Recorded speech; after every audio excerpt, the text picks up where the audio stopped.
Assalamualaikum warahmatullahi wabarakatuh. Selamat siang ibu-ibu. Apakah semuanya sehat? Sehat bu ya. Puji syukur kita panjatkan kehadirat Allah Subhanahu wa taala atas limpahan rahmat karunia-Nya kita masih punya kesehatan, kesempatan sehingga kita dapat berkumpul dalam rangka pertemuan kelompok setiap bulannya. Nah, dalam hal ini pada kali ini kita akan membahas yaitu tentang kesejahteraan sosial. Itu disabilitas dan lansia. Nah, kali ini saya akan membawakan langkah ke-6 tentang pelayanan bagi penyandang disabilitas berat di masyarakat. Nah, tentu kita ulas kembali tentang disabilitas ini Bu ya. Disabilitas ini orang-orang yang tidak bisa memenuhi kebutuhannya dalam sehari-hari. Nah, untuk memenuhi kebutuhan dia membutuhkan bantuan orang lain ya, seperti itu Bu ya. Nah, di sini dalam hal ini saya akan memperkenalkan di sini Bu ya, pelayanan-pelayanan yang ada di masyarakat kita. Ada Pak RT, ada pendamping PKH, ada puskesmas, ada sekolah, ada dinas sosial, rehabilitas berbasis masyarakat, kelurahan, posyandu. Nah, inilah nama-nama yang ada biasanya layanan yang ada di masyarakat yang perlu kita ketahui ya Bu ya. Nah, yang pertama saya akan jelaskan dulu fungsi-fungsi dari beliau ini Bu ya, agar kita memahami. Nah, ini ada Pak RT. Pak RT tugasnya apa Bu? Nah, Pak RT tugasnya melayani warganya, mendata warganya. Jika ada kesulitan, berbagai apapun masalahnya, Pak RT wajib tahu. Kemudian ada pendamping PKH. Pendamping PKH berfungsi untuk Bu ya, melayani ataupun mendampingin ketika ada warga ataupun masyarakat yang penerima bantuan untuk bisa mendapatkan pelayanan ke dinas sosial, nah, Bu ya, ataupun ke puskesmas ataupun ke sekolah. Nah, ini bisa kita untuk berdialog ataupun ada dari sini juga kita bisa mengupayakan memasukin ke dinas-dinas yang lain. Kemudian ada puskesmas. Tentunya puskesmas ini adalah pelayanan untuk kesehatan bagi warganya yang mengalami sakit. Nah, kemudian ada sekolah. Sekolah tentunya ya kita tahu fasilitas sekolah ini untuk agar anak-anak kita bisa belajar ya Bu ya. Nah, kemudian ada dinas sosial. Dinas sosial ini adalah menaungin tentang kesejahteraan sosial ya Bu ya. Banyak di sini. Ini kesejahteraan sosial ini banyak poin-poin di dalamnya ya Bu ya. Nah, jadi kemudian ada rehabilitasi berbasis masyarakat atau RBM. Ini adalah bagi penyandang disabilitas, bisa kita minta bantuan dari sini. Nah, orang ini bisa mengupayakan lembaga ini bisa juga anak kita ditempatkan di situ, bisa juga tidak, bisa mereka hanya mensosialisasikan tentang pentingnya kesehatan dan lain-lain halnya. Kemudian ada kelurahan ya Bu ya, ada kelurahan di sini. Kelurahan itu berfungsi adalah untuk mencakup semua kebutuhan yang ada di desa itu, baik itu masalah ataupun solusi yang akan dicapainya.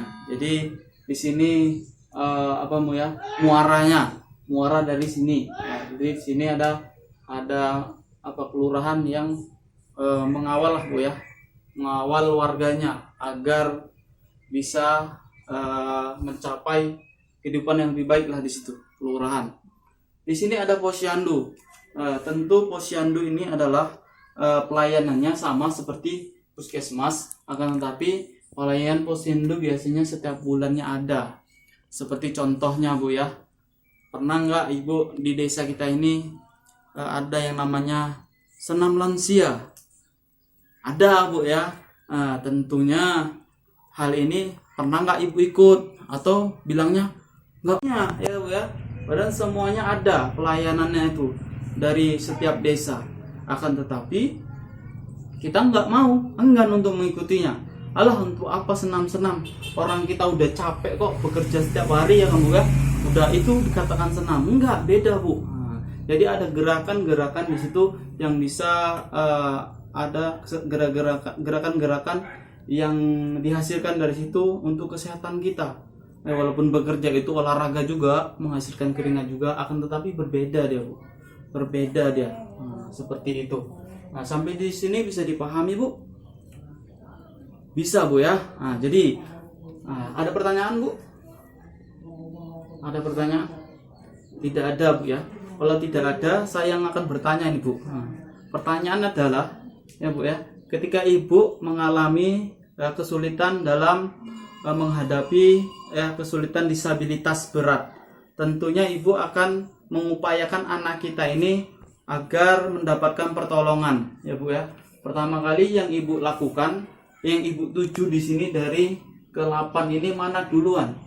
Nah, mana duluan yang Ibu akan tuju untuk membantu pelayanan Ibu? Tentunya mana Bu? Yang pertama kemana Ibu? Langsung ke kelurahan Bu ya. Habis itu kemana Bu? Langsung ke dinas sosial. Nah, seperti itu Bu ya. Ada yang lain? Nah, Ibu Yus Nani Lubis.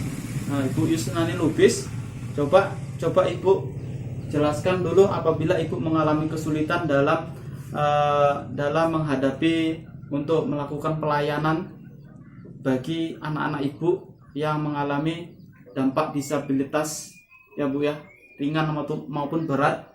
Jadi yang Ibu kunjungi pertama kali itu kemana Bu? Langsung ke puskesmas. Iya Bu ya, langsung puskesmas. Habis itu kemana Bu? Setelah itu ke pendamping ya Bu ya. Setelah pendamping kemana Bu? Ke dinas sosial. Oh, seperti itu Bu ya. Nah, itu Ibu Yus Nani Lubis yang telah melakukan tertuju ke kemari tadi. Langsung ke kelurahan, ke puskesmas, langsung ke dinas sosial. Nah, oke, baik. Nah, jadi sini perlu ditegaskan kembali Bu ya, apabila kita mengalami kesulitan dalam melakukan pelayanan, nah, ini ada poin-poin tertentu yang perlu kita pahami. Nah, poinnya apa Bu? Nah, kita pertama kali ketika kita harus tertuju mengalami kesulitan, kita harus menuju ke Pak RT dulu. Nah, sebagai kepala warga yang ada di dusun Ibu. Nah, ini pertama kali. Nah, ini pemimpinnya nih. Kita harus minta tolong ke Pak RT. Kemudian Pak RT akan mengajak kita untuk ke kelurahan, membuat surat jalan ataupun surat dalam katakannya surat keterangan dari desa ya Bu ya. Setelah dari kelurahan kita kemana? Langsung ke puskesmas ya Bu ya, kita langsung ke puskesmas. Bisa langsung mendapatkan surat jalan dari puskesmas atau surat keterangan dari beliau. Nah, jika ini udah kita mendapatkan surat dari sini, kita baru bisa ke dinas sosial ataupun ke rumah sakit. Nah, seperti itulah alur-alurnya yang perlu kita pahami dalam langkah yang ke-6 ini. Jadi apabila ada anak Ibu atau tetangga Ibu, jadi kita bisa paham Bu ya, bisa paham kita tentang apa alur yang harus kita lewati dulu. Jangan lompat-lompat. Nah, kita capek nanti kalau kita lompat-lompat. Nah, kita nggak tertib tuh namanya. Dalam sholat itu kan ada itu di ujung-ujungnya Bu ya, tertib. Tertib itu apa? Nah, artinya nggak boleh lompat-lompat. Setelah kita wudhu langsung ke kaki, langsung ke muka, nggak boleh. Nah, ini sama juga seperti ini. Nah, ini harus tertib. Langkah-langkahnya harus dari sini, kelurahan, puskesmas, lalu dinas sosial. Nah, seperti itulah langkah-langkah yang Ibu harus ketahui. Nah, sampai di sini bisa dipahami Bu? Bisa Bu ya. Jadi setelah kita belajar di sini, kita pahami. Tentunya saya ingin ini bisa dipraktekkan nanti di rumah ya Bu ya. Mungkin demikianlah yang dapat saya sampaikan. Lebih dan kurangnya mohon dimaafkan. Billahi taufiq wal hidayah. Wassalamualaikum warahmatullahi wabarakatuh.